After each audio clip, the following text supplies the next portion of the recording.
pardon me for the question po, Attorney, are you serving the prosecution panel ng pro bono? Yes, sir. Yes, sir. Ilan po kayo? 15 private prosecutors. Ilan po ang kabuang team ninyo sa Kamara, sir? As in, ilan po ang kasama nyo araw-araw? Sa researchers po siguro, sa inyo pong mga assistants, etc. Ilan kayo kabuuan, sir? Very difficult to say kung ilan Mga total, 40, sir. mga ganon. Well, plus the public prosecutors na 11 and then Oo. 15 ho kami and then some junior members. Opo. Mga 40 more or less, mga ganon po, no? Maybe could say but not on a daily basis. Opo, sige. Anyway, sabihin po na mga 30 kayo. Sino po ang sagot sa inyo pong gastusin sa lahat ng ito? Including po yung pagkain nyo, merienda ninyo, etc. Pati yung gasolina. Well, understanding po namin dun sa House of Representatives po yan. Okay. So sa ngayon po, may sarili ho kayong caterer ho ba? But not gasoline po, sir. Siyempre, pag pumupunta po kami, mag-meeting, mag-uusap, may pagkain, pag inabutan. Opo. Sorry po, Attorney, baka ho kayo hindi preparado po sa mga katanungan na ito. Kasi gusto ko lang itong ilatag kasi mamaya po, panig ho naman ng defense. No? Sa issue nga na gusto pong magpalibre ang grupo po si VP Sara doon sa kanilang gastusin sa impeachment trial na ito. Sa issue po ng pagkain, etc. Alright, kasi po alam nyo, sir, sa totoo lang, ang laki yun ng budget proposal ngayon na naman at malaking bahagi niyan uutangin.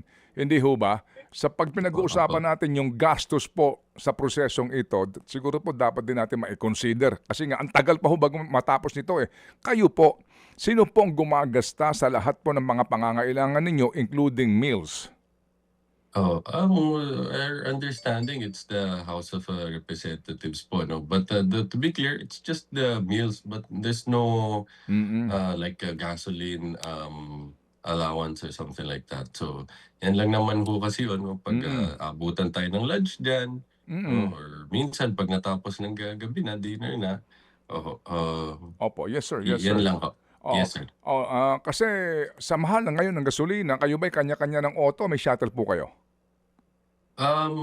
Usually, depende ho, no? Ako, I bring my own car dahil nga minsan kailangan umalik, lumabas, so anytime I can. But paminsan meron ng mga understanding ko, meron din hong shuttle na pinoprovide dahil nga just for ease of access. Opo, sige po. So in other words po, ang ginagasta po ng prosecution team sa meals, lahat ng mga kaakibat na gastusin, papel, ano man po yan ng mga ilang pang mga pangangailangan ninyo sa budget po ng Kamara. That's my understanding po.